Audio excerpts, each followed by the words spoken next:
એક ગામ હતું. એ ગામની અંદર બાળપણથી જ બે નાના નાના છોકરાઓ ભાઈ ભાઈ નિશાળે સાથે જાય, બાળ મંદિરમાં સાથે જાય. બે ભાઈબંધ, પાક્કા ભાઈબંધ. કેવા કેવા?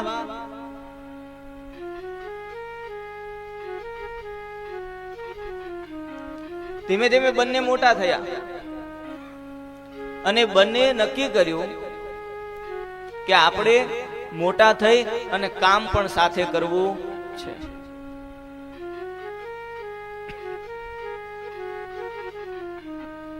એટલે બે વિચાર કર્યો, ધીમે ધીમે નાનો એવો ધંધો ચાલુ કર્યો સાથે, અને પછી એ બે મુંબઈ જતા રહ્યા. ક્યાં? ત્યાં હોટલ ખોલી. સત્ય ઘટના છે. નાની હોટલ માંથી મોટી મોટી મોટી એટલો મોટો બિઝનેસ એનો વધી ગયો કે બે હારે હતા ને એમાંથી એકને એમ થયું કે આ જેટલી આવક થાય છે એના કેટલા ભાગ પડે છે? કેટલા? હવે જો આમાંથી એક નો રહે તો કોને મળે બધું? તમને સમજાય છે ને? બરોબર સમજાય છે? તો મને હા તો હરખી સંભળાતી નથી. તમને સમજાય છે? બરોબર સમજાય છે? કથા મજા આવે છે? તડકો લાગે છે?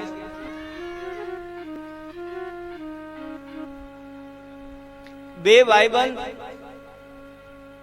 બે મુંબઈ ગયા, નોકરી ધંધો હતો ચાલુ કર્યો, હોટલની લાઈનમાં આગળ વધ્યા. ધીમે ધીમે રૂપિયાનો વરસાદ થવા લાગ્યો. ભાગ્યમાં લખ્યા હશે. એટલે બે માંથી એકને વિચાર આવ્યો કે આટલા બધા રૂપિયા આવે છે, આના બે ભાગ પડે છે, જો એક નો રહે તો બધું કોને મળે? મને. એટલે એક દિવસ એક ભાઈબંધે બીજા ભાઈબંધને ઝેર આપીને મારી નાખ્યો.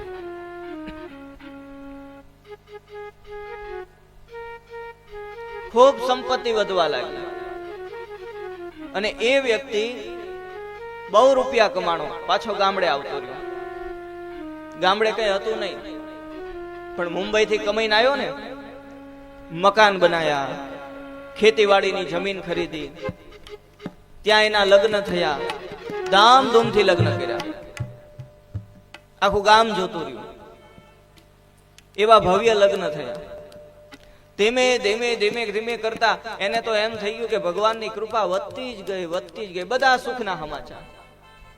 લગ્ન થયા અને પહેલા જ ખોળે દીકરાનો જન્મ.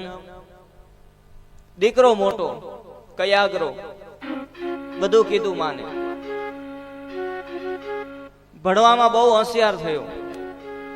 ભણવા માટે એના છોકરાને અમેરિકા મોકલ્યો. અમેરિકાની અંદર એક બીમારી એને લાગુ પડી. બહુ મહેનત કરી, સારામાં સારા ડોક્ટરોને બતાવ્યું, હાજો થયો. અહીંથી ખેતરો ધીમે ધીમે વેચાતા ગયા. પેલા ખેતરો વેચાતા ગયા, પછી ઘરમાં હોનું ચાંદી ભેગું કર્યું તો એ વેચાતું ગયું. હવે એના બાપાને એવું લાગ્યું કે હવે કઈ વેચવા જેવું નથી. છોકરાને અમેરિકાથી આય બોલાવી લે. ગામડે બોલાવ્યો. ડોક્ટરોની દવા કરી, બહુ મહેનત કરી. છેલ્લી ઘડી સુધી એને એમ થયું મારો છોકરો ઉભો થઈ જાય. યુવાન દીકરો હતો, એકનો એક હતો. ખેતીવાડી વેચાઈ ગઈ, હોનું ચાંદી વેચાઈ ગયું, ઘરમાં રોકડા પડ્યા હતા એ બધા જતા રહ્યા. હવે કઈ વધ્યું નહીં. મકાન તો કે મકાન વેચી નાખ્યા. મકાન વેચાઈ ગયું. દવાખાના વાળા કે પૈસા લાવો દાખલ કરવા હોય તો. હવે એને દેવા એવા પૈસા નો લીધા. છોકરાને ઘરે લાવ્યા અને બરોબર ઘરના એ ઉંબરાની અંદર બેઠો બેઠો છોકરો બાપના ખોળામાં માથું રાખે છે. એનો બાપ ચોધાર આંસુએ રડે છે કે બેટા તને બચાવવા માટે મેં બહુ પ્રયાસ કર્યો, પણ મને લાગે છે કે હવે તું બચી શકીશ એમ નથી.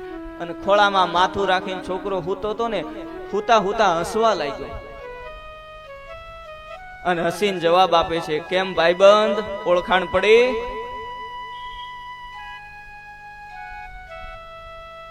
કોણ હતો ઈ?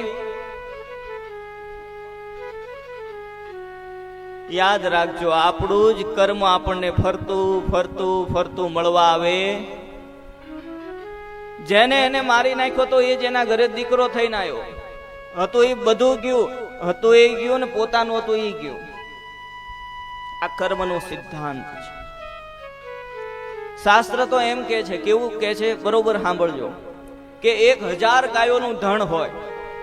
આપણે તો બધા માલધારી છીએ ને, ગાયો રાખતા જશું ગામડામાં.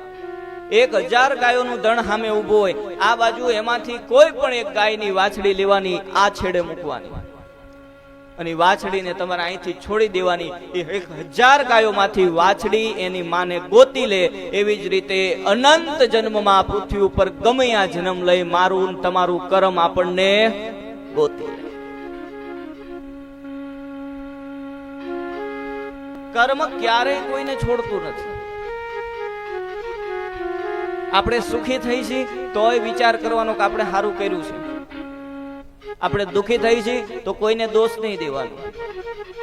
કોઈ દુખી કરે ને આપણને, ત્યારે વિચારવાનું કે આને આપણે ક્યારેક દુખી કર્યા.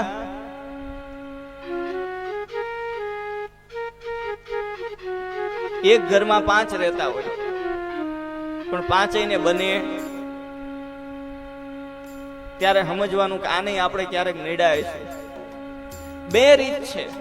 જો નથી બનતું તો ક્યારેક આપણે એને દુઃખ આપ્યું હશે એટલે દુઃખ આપે છે, અને નહીં આપ્યું હોય તો એનું કર્મ ઊભું કરે છે. એ ભોગવવા માટે બીજા જન્મે તૈયાર રહેશે. આ જ સિદ્ધાંત છે. શાસ્ત્રનો એક શ્લોક છે, પણ હું તમને એનું ગુજરાતી અનુવાદ કહું. બરોબર સાંભળજો. જે સમયે, જે સ્થળે, જે વ્યક્તિ સાથે તમે જેવો વ્યવહાર કરો છો, એવા જ સમયે, એવા જ સ્થળે, એવા જ વ્યક્તિ દ્વારા તમારી સાથે એવો વ્યવહાર થશે, થશે અને થશે.